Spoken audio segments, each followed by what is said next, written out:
Shri K B ഹർഗവരുടെ മരണശേഷം RSSന്റെ സർസംഘ ചാലക്, കേട്ടിട്ട് ബേജാറാവേണ്ട, അഖിലേന്ത്യാ മുതലാളി എന്ന മലയാളം ടീച്ചർ അങ്ങനെയാ പറയുക. ഡിവൈഎഫ്ഐക്ക് secretary, president, joint secretary, vice president, treasurer അങ്ങനെയൊക്കെ ഉണ്ട്.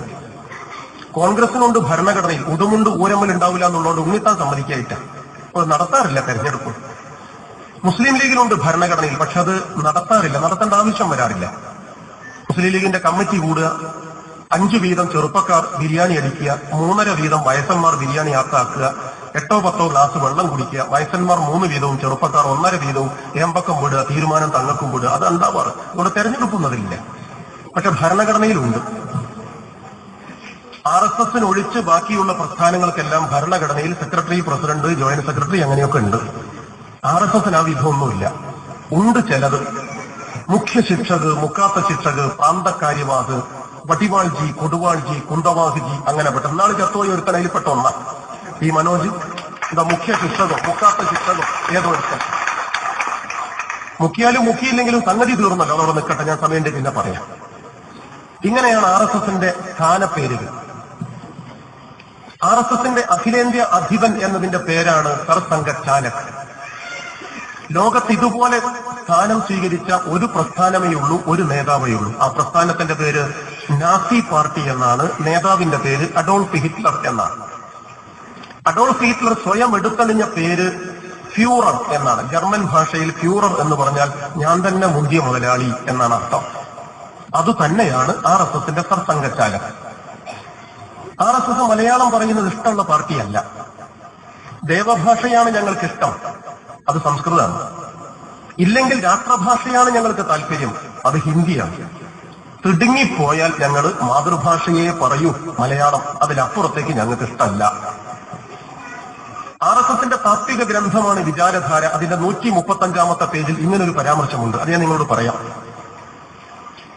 വൈദേശികാധിപത്യത്തോടൊപ്പം കൃത്രിമമായി അടിച്ചേൽപ്പിക്കപ്പെട്ടതാണ് ആംഗലേയ ഭാഷ, ഇംഗ്ലീഷ് അങ്ങനെ പറയാം, എന്നതുകൊണ്ട് അത് നാം കുടഞ്ഞെറിഞ്ഞിരിക്കുക എന്ന് പറഞ്ഞാൽ ബ്രിട്ടീഷുകാരെ ഓടിച്ചു കളഞ്ഞതുകൊണ്ട് ഈ അപമാനത്തിന്റെ അടയാളം കൂടി അടിയന്തരമായി മാറ്റുകളയണം, ഇംഗ്ലീഷ് പാടില്ല എന്നാണ് ഗുരുജി ഗോൾവാൾക്കർ വിചാരധാരയിൽ എഴുതിയത്. ഇയാൾ എഴുതിയ പുസ്തകത്തിന്റെ പേര് നിങ്ങൾക്ക് ഓർമ്മയുണ്ടോ? Bench of thoughts. ഇംഗ്ലീഷിലാണ്. എന്താണെന്നതിന് പുറം തെളിവ് വേണ്ടല്ലോ, പോട്ടെ. ഞങ്ങൾക്ക് ഇംഗ്ലീഷ് പറയാൻ പൂതിയില്ല, എനിക്ക് ഇംഗ്ലീഷ് അറിയില്ല, സാമാന്യ വിവരമേ ഉള്ളൂ. പക്ഷെ നമ്മുടെ നാട്ടിൽ എളുപ്പത്തിന് ആളുകൾ ഇംഗ്ലീഷൊക്കെ ചേർത്ത് പറയും. എന്റെ നാട്ടിലെ 87 വയസ്സുള്ള മാധവിയമ്മ, അവരുടെ മകൻ രാമൻകുട്ടി, അയാളുടെ മകൻ പ്രശാന്ത് പെണ്ണ് കണ്ടപ്പം പെണ്ണിന്റെ നാട്ടുകാര് അന്വേഷിച്ച് ഈ പയ്യൻ എന്താ പണിയെന്ന് ചോദിച്ചത് മാധവിയമ്മയോട് എന്നെ ആയിപ്പോയി. മാധവിയമ്മ പറഞ്ഞു, ബാസ്ക്കറ്റിന്റെ മൂട്ടിൽ ഹെഡ് ഫിറ്റ് ചെയ്ത് ഫൗണ്ടേഷൻ വലിയ പയ്യലാ കുണ്ടന് പണിയും. മണ്ണ് കൊട്ടയെ കൊണ്ടുപോയി പുരത്തറ നിറക്കിയാന്നാ പറഞ്ഞതിന്റെ മലയാളം. മാധവിയമ്മ 87, സംസ്കൃതമല്ല, ഇംഗ്ലീഷാ പറയുന്നത്. അപ്പൊ നമ്മളത് മോശമാക്കേണ്ട കാര്യമില്ല. മാത്രമല്ല, അത് മതി വെച്ചുകൂട്ടണ്ട. മാത്രമല്ല, ഇംഗ്ലീഷ് പറയാതെ നമുക്ക് ജീവിക്കാനാവില്ല. ഇവിടെ കതിരൂരിൽ RSS ഉണ്ടെങ്കിൽ ഞങ്ങൾ ചോദിക്കട്ടെ, ഇംഗ്ലീഷ് പറയില്ല, മലയാളമേ പറയൂ, സംസ്കൃതമേ പറയൂ, ഹിന്ദിയെ ഏറിപ്പോയാ പറയൂ എന്ന് ചടിച്ചാൽ നാളെ രാവിലെ എണീറ്റ് പല്ല് തേക്കാൻ എടുക്കുന്ന പേസ്റ്റിന് മലയാളം പറഞ്ഞു നോക്ക്, 1.5 ദിവസം പണി ലീവാവും. മലയാളം അത്ര ഉണ്ട്. രാവിലെ കയറുന്ന ബസ്സിൽ കയറിയിട്ട് കണ്ടക്ടറെ അത് ഒച്ചുണ്ടാക്കണ അവധി അവധി അത് മതി, നീ അത് കുരുത്തത്തിലുള്ളത്, ഒന്നും കാണിക്കണ്ട. ബസ് കയറിയിട്ട് കണ്ടക്ടറെ എന്നൊന്ന് മലയാളത്തിൽ വിളിച്ചു നോക്ക്, കൂത്തുപറമ്പിലെത്തിയ നിൽക്കൂ വിളി, അത്ര നീള. ഞാൻ കോളേജ് പഠിക്കുമ്പം എന്റെ മലയാള അധ്യാപകൻ ഇംഗ്ലീഷിലുള്ള എല്ലാറ്റിനും മലയാളം പഠിപ്പിച്ചു തന്നിട്ടുണ്ട്. നല്ല പണ്ഡിതനായിരുന്നു അദ്ദേഹം.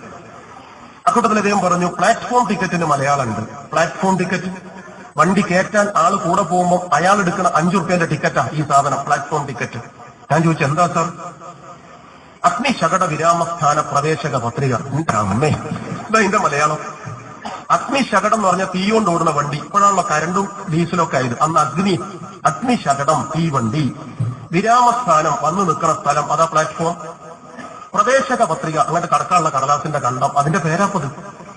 ഇവിടെ തലശ്ശേരിയിൽ ഇന്ന വണ്ടി കയറ്റാൻ വരുന്ന ഒരു സഖാവ് അവിടെ ചെന്നിട്ട് ഞാൻ RSS ആണ്, ഒരു RSS ആണെന്ന് വിചാരിക്കുക, സഖാവ് അല്ലാത്തവനാണെന്ന് വിചാരിക്കുക. ഞാൻ RSS ആണ്, ഇംഗ്ലീഷ് പറയില്ല, മലയാളേ പറയൂ, എനിക്കൊരു അഗ്നി ശകട വിരാമസ്ഥാനം അവിടുന്ന് പറഞ്ഞ അട്ടൂലേ. അവിടെ 3.5 ഉറുപ്പ്യന്റെ സാധനത്തെ 3/4 മണിക്കൂർ ചെലയോ? എന്താ നിങ്ങൾ മനസ്സിലാക്കിയത്? അപ്പൊ അതുകൊണ്ട് മലയാളം പറയാത്തത് RSS ബോധപൂർവമാണ്. മനുഷ്യന് തിരിയുന്ന ഭാഷയിൽ പറയില്ല. എന്താ കാരണം? മനുഷ്യന് തിരിയുന്ന ഭാഷയെ പറഞ്ഞാൽ മക്കള് കൂടെ ഉണ്ടാവില്ല. 99 എന്റെ നാട്ടിലൊരു അനുഭവം ഉണ്ടായി. ക്ഷമിക്കണം, 2005 RSS അധികാരത്തിൽ പോയി ഒരു കൊല്ലായിട്ടേ ഉള്ളൂ. ഞാനൊരു പാർട്ടി പരിപാടിയൊന്നും ഇല്ലാത്തത് കൊണ്ട് നേരത്തെ ഒരു 7-8 മണിക്ക് എന്റെ അങ്ങാടിയിൽ ഇറങ്ങി. ഒരു ചെറിയ അങ്ങാടിയാണ്.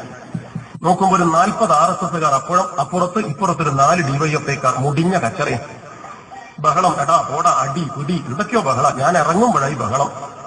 എന്റെ അങ്ങാടി ഞങ്ങളുടെ പാർട്ടിക്ക്, നമ്മുടെ പാർട്ടിക്ക് സ്വാധീനമില്ലാത്ത സ്ഥലമാണ്. RSSന്റെ ലീഗിന്റെ ഒക്കെ നായാട്ടാണ് അവിടെ. ചെന്നപ്പോ ഇതാ രംഗം. ഞാൻ DYF യൂണിറ്റ് സെക്രട്ടറി ഇപ്പുറത്തേക്ക് വിളിച്ചു ചോദിച്ചു, എന്താണോ ബഹളം? അപ്പൊ എന്നോട് പറഞ്ഞു, അവരുടെ പോസ്റ്റിൽ നമ്മുടെ ബോർഡ് കെട്ടിയിട്ടുണ്ട്, അത് അഴിക്കണം, ഇല്ലെങ്കിൽ അടിക്കുന്ന. ഇതാ ബഹളം. ഞാനന്ന് DYFയുടെ ജില്ലാ സെക്രട്ടറിയാ കോഴിക്കോട്. ഞാൻ പറഞ്ഞു, തെറ്റല്ലേ അത്? അവരുടെ പോസ്റ്റിൽ നമ്മുടെ ബോർഡ് കെട്ടുന്നത് എന്തിന്റെ പേരിലാണെങ്കിലും അംഗീകരിക്കാൻ കഴിയില്ല, അയച്ചു കളാം. അപ്പൊ സഖാവിനോട്, നിങ്ങൾ എന്തറിഞ്ഞിട്ടാ പറയണത്? അവരുടെ പോസ്റ്റ് എന്നാണ്. അവര് കുഴിച്ചിട്ട കാലല്ല, ടെലിഫോൺ പോസ്റ്റാ. ഓൻ വിചാരിച്ച് ഗവൺമെന്റ് ഓന്റെ അച്ഛന്റെ പോസ്റ്റ് എന്നാ. ഇത് കേന്ദ്ര ഗവൺമെന്റിന്റെ ആണല്ലോ ടെലിഫോൺ പോസ്റ്റ്. അതുകൊണ്ടാ നിങ്ങളെന്ത് വർത്താനാ പറയുന്നത് സഖാവേ? ഞാൻ പറഞ്ഞു, സാരമില്ല, എന്തെങ്കിലും ആവട്ടെ, അഴിക്കാൻ പറയാം. ആകെ പ്രശ്നമായി. ഞാനെന്താ വെച്ചാൽ ഞാനൊരു ഉത്തരവാദപ്പെട്ട നേതാവല്ലേ. ഒരങ്ങാടി അലമ്പുണ്ടാവുന്നതാണോ പ്രോത്സാഹിപ്പിക്കേണ്ടത്? അല്ല. മാത്രമല്ല, ഞാനും കൂടി ചേർന്ന 5 ഉള്ളൂ, അപ്പുറത്ത് 40-ലധികം ആളുണ്ട്. ഒരു പ്രശ്നം പരിഹരിക്കാൻ ഞാൻ RSSന്റെ നേതാവ് ജനാർദ്ദനോട് പറഞ്ഞു, ജനാർദ്ദന, പോസ്റ്റ് ടെലിഫോണാണ്, നിങ്ങളെ സ്വന്തമൊന്നല്ല, എന്നാലും ശരി, ഒരു അക്രമം ഉണ്ടാവണ്ട, പ്രശ്നം ഒഴിവാക്കണല്ലോ, ഞങ്ങൾ അയച്ചു തരാം. അപ്പൊ ജനാർദ്ദന് ടോപ്പ് ഗിയറിൽ വീണു. ന്യൂട്രലാ നിന്നത്, ക്ലച്ച് ചവിട്ടാതെ ടോപ്പ് ഗിയറിൽ വീണതാ. മൂപ്പർക്ക് ഒരു ആവേശമായി. അയച്ചാലും ചവിട്ടും, അയച്ചില്ലെങ്കിലും തല്ലു. അമ്മേ, പിന്നെന്തോ കാട്ടാൻ കഴിയോ? ഞാൻ പാർട്ടി ഓഫീസിന്റെ മറവിലേക്ക് 5 സഖാക്കൾ, ഞാനടക്കം 5 ആളേ ഉള്ളൂ, സഖാക്കളെ വിളിച്ചു പറഞ്ഞു, ഏതായാലും പൂഴാൻ പറ്റുന്നല്ല, ലേശം നേരത്തെ കുത്താൻ എടുക്കണം എന്നാ തോന്നുന്നത്, ഇവര് സമ്മതിക്കണ ഭാഗമില്ല. അപ്പൊ സഖാക്കൾ പറഞ്ഞു, ഞങ്ങൾ അന്നേരെ പറഞ്ഞില്ലേ, നിങ്ങൾ വന്നിട്ടല്ലേ ഇത് തണുപ്പിച്ച്. നോക്കുമ്പോൾ പാർട്ടി ഓഫീസിന്റെ ബോർഡിന്റെ അടുത്തുള്ള പട്ടിയൊക്കെ ചവിട്ടി മുറിച്ച് 3.5 ഫൂട്ട് നീളത്തിലാക്കി. തല്ലാൻ അതാ പാദം നീളം. RSS അറിയാമില്ല. ആ 3.5 ഫൂട്ട് നീളത്തിലുള്ള പട്ടി കയറ്റ് 4-5 ആളേ ഉള്ളൂ. ഞങ്ങൾക്ക് എന്ത് പേടിക്കാനാ? 40 ആളുണ്ടായിട്ട് ഇവിടെ ഓടാൻ കഴിയും. പണ്ടൊരു ചെറിയ പറഞ്ഞിട്ട്, അച്ഛൻ ഒരൊറ്റ മുണ്ടാ വാങ്ങി തന്നത്, അരമണി ചുറ്റി കൊടുത്തിട്ട്, പിന്നെ അയലിന്റെ അടുത്ത് നായ അടിച്ചുണ്ടോയോ നോക്കാണ്ടോ? ആരോട് ചോദിക്കാൻ? ഞാൻ ലോക്കൽ സെക്രട്ടറി വിളിച്ചു പറഞ്ഞു, അനുശോചന യോഗത്തിലുള്ള ഏർപ്പാടുണ്ടാക്കി. ഇവിടെ ഒരു ഏർപ്പാടുണ്ട്. ഞങ്ങൾ അടി തുടങ്ങി. ആരെ പേടിക്കാനാ? അടി തുടങ്ങിയപ്പോഴാണ് RSSന് മനസ്സിലായത്, അടി എന്ന് പറഞ്ഞാൽ സഹകരണ ബാങ്കിൽ അപേക്ഷ കൊടുത്ത് വാങ്ങുകയല്ല, കിട്ടുമ്പോ വാങ്ങിയേക്കാൻ പറ്റിയതാണ് എന്ന് മനസ്സിലായി. കാരണം ഞങ്ങൾ മുടിഞ്ഞ കല്ലാണ്, ഒന്നും പേടിക്കാനില്ല. RSSന്റെയും ഞങ്ങളെയും തമ്മിലുള്ള സംഘടന കാണാൻ ലീഗും കോൺഗ്രസും ഒക്കെ അങ്ങനെ വീഡിയോക്കോലായി പിടിച്ചു നിൽക്കുക. കുറച്ചടി അങ്ങ് കഴിഞ്ഞു, 2-3 മിനിറ്റ് കഴിഞ്ഞപ്പോ RSSന് മനസ്സിലായി, അടി കനത്തതാണ്, രക്ഷപ്പെടുകയെ മാർഗമുള്ളൂ. അപ്പൊ RSSന്റെ നേതാവ് ജനാർദ്ദനൻ ഊരക്കൊന്നൊരു വിസിലെടുത്തൊരു ഒറ്റ വിളിയ, എന്നിട്ട് സംസ്കൃതത്തിലൊരു കമാൻഡ. സർവൈക്കുട്ടിയാജി അങ്ങനെ കൂടിയക്കൊലായി പിടിച്ച് തൂങ്ങി നിൽക്കുക. കടാവിൽ ഇലക്ട്രിക് ലൈനിലുള്ള കുടിയമായിരുന്നു. മൂപ്പര് പറഞ്ഞു, RSSന്റെ നേതാവ് എന്തോന്ന് പറഞ്ഞിക്കണ്, സംസ്കൃതത്തിലാണ്, ഇനിയിപ്പം കിട്ടും പ്രേമനാഥിനൊക്കെ. ഒരു ആവേശത്തില. എന്താ RSS നേതാവ് ജനാർദ്ദനൻ പറഞ്ഞറിയാം? അണികൾക്കുള്ള കമാൻഡ് കൽപ്പന യഥാ കർമ്മേണ ക്ഷിപ്ര ചലോ. അതതിന്റെ മലയാളം എന്നറിയോ? യഥാ കർമ്മേണ പറഞ്ഞ അവനാന്റെ കഴിവിനനുസരിച്ച്, ക്ഷിപ്ര ചലോ എന്ന് പറഞ്ഞ പോരേൽക്ക് മുറുക്കി വണ്ടിക്കോടി 4ന്റെ മക്കളെയെന്ന. മനസ്സിലായോ? ഇതാണ് RSS. നേരെ നിന്ന് നെഞ്ചൂക്കോടെ പൊരുതേണ്ടിടത്തെല്ലാം മുറുക്കി വീട്ടിലേക്ക് വണ്ടിയ ചരിത്രമാണ് RSSനുള്ളത്. തല്ല് കിട്ടുമ്പം മുട്ടുകാല് പിന്നിലാക്കാതെ വണ്ടിക്കോ എന്ന് പറഞ്ഞാൽ കുട്ടികളെ കിട്ടുമോ? ഇല്ല.